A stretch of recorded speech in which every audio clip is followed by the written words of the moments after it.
আসসালামু আলাইকুম। আসন্ন টি-20 বিশ্বকাপে বাংলাদেশ আর নেই। আনুষ্ঠানিকভাবে এই ব্যাপারটার ঘোষণা দিয়েছে কিন্তু আইসিসি। আপনারা ইতিমধ্যেই হয়তো ব্যাপারটা অনেকেই জানেন।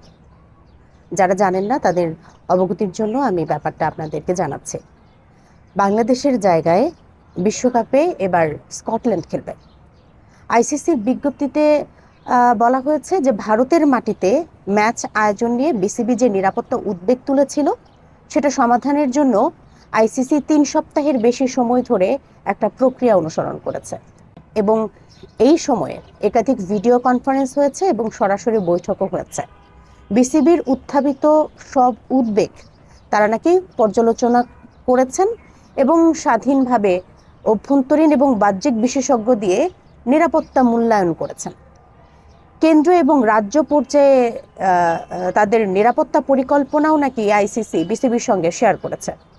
টুর্নামেন্টের জন্য ধাপে ধাপে নিরাপত্তা বাড়ানোর আশ্বাসও নাকি দেওয়া হয়েছিল।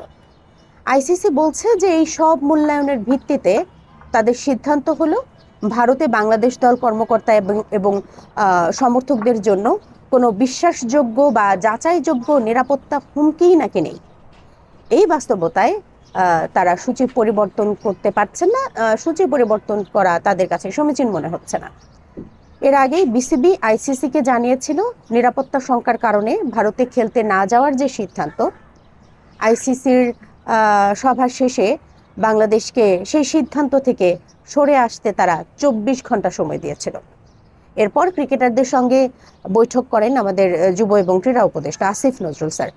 বৈঠক শেষে তিনি জানিয়েছেন বাংলাদেশ তাদের সিদ্ধান্তে অনড় থাকবে, যার ফলাফল এই বিশ্বকাপ থেকে বাংলাদেশের এই বাদ পড়া। এই অবস্থানে সমর্থন এসেছে জাতীয় দলের ভেতর থেকে। টাইগার পেসার শরীফুল ইসলাম তিনি বিসিবির সিদ্ধান্তকে সাধুবাদ জানিয়েছেন এবং শুক্রবার বিপিএল এর দ্বাদশ আসরের ফাইনাল শেষে তিনি গণমাধ্যমের মুখোমুখি হয়ে তিনি বিশ্বকাপ প্রসঙ্গে বলেছেন বিশ্বকাপে যাওয়া না যাওয়া পুরোপুরি বিসিবির সিদ্ধান্ত। একজন খেলোয়াড় হিসেবে তাদের দায়িত্ব নিজেদের সেরাটা দেয়া। তিনি আরো বলেছেন বিসিবি তাদের অভিভাবক, বোর্ড যে সিদ্ধান্ত নিয়েছে তাতে তারা সন্তুষ্ট এবং এই বিষয়ে আর বাড়তি কিছু বলার প্রয়োজন নেই। এই বক্তব্যে একটা বিষয় স্পষ্ট, বিশ্বকাপ না খেললেও দল এবং বোর্ডের মধ্যে এই সিদ্ধান্ত নিয়ে কোনো প্রকাশ্য দ্বন্দ্ব কিন্তু নেই। খেলোয়াড়দের এই সমর্থন বিসিবির অবস্থানকে আরো শক্ত করল। এই ঘটনার টাইমলাইনটাও কিন্তু এখন পরিষ্কার। গত বুধবারে আইসিসির বোর্ড সভা শেষে বাংলাদেশকে বলা হয় ভারতে বিশ্বকাপ না খেলার সিদ্ধান্ত থেকে সরে আসতে 24 ঘন্টা সময় দেয়া হলো। এরপর বৃহস্পতিবার ক্রিকেটারদের সঙ্গে বৈঠক করলেন যুব এবং ক্রীড়া উপদেষ্টা আসিফ নজরুল এবং বৈঠক শেষে তিনি জানিয়েছেন যে বাংলাদেশ নিজেদের সিদ্ধান্তে অনড় থাকবে। এরপর শনিবার নতুন তথ্য সামনে আসে। ক্রিকেট ভিত্তিক ওয়েবসাইট ক্রিকবাজের প্রতিবেদনে বলা হয় বাংলাদেশকে বাদ দিয়ে স্কটল্যান্ডকে নেয়ার যে সিদ্ধান্তটা নিয়েছে আইসিসি, এই তথ্য আইসিসির প্রধান নির্বাহী ওনার নাম সঞ্জোগ গুপ্তা, যদি আমি ভুল না করি, তিনি একটা চিঠির মাধ্যমে বোর্ড সদস্যদের নিশ্চিত করেছেন এবং ওই চিঠিতে বলা হয়েছে যে বিসিবির দাবি এবং অবস্থান আইসিসির নীতির সঙ্গে সামঞ্জস্যপূর্ণ নয় এবং বিসিবি যেহেতু আইসিসির বোর্ডের সিদ্ধান্ত মেনে নেয়নি, তাই বাংলাদেশের পরিবর্তে অন্য একটি দেশকে আমন্ত্রণ জানানো ছাড়া আইসিসির হাতে আর কোনো বিকল্প ছিল না। এই অবস্থায় পাকিস্তান থেকে সবচেয়ে কড়া প্রতিক্রিয়াটা এসেছে। পিসিবি চেয়ারম্যান মহসিন নাকভি তিনি বলেছেন বাংলাদেশের সঙ্গে অবিচার করা হচ্ছে এবং তার প্রশ্ন, ভারত ও পাকিস্তানের জন্য যদি বিশেষ হাইব্রিড মডেল থাকতে পারে তাহলে বাংলাদেশের জন্য কেন নয়? এক দেশ অন্য দেশকে ডিটেক্ট করতে পারে না। বাংলাদেশের সমর্থনে পাকিস্তানও বিশ্বকাপ থেকে সরে দাঁড়াবে কিনা সেই সিদ্ধান্ত প্রধানমন্ত্রী দেশে ফিরলে তারা নেবেন, এমনটাই নাকভি বলেছেন। নাকভির ভাষায় plan A B C D সবই নাকি প্রস্তুত। এখন প্রশ্নটা আরো বড় হয়ে গেল, এটা কি শুধু বাংলাদেশ বনাম আইসিসি নাকি বিশ্ব ক্রিকেটে হাইব্রিড মডেল আর ক্ষমতার রাজনীতির একটা নতুন লড়াই?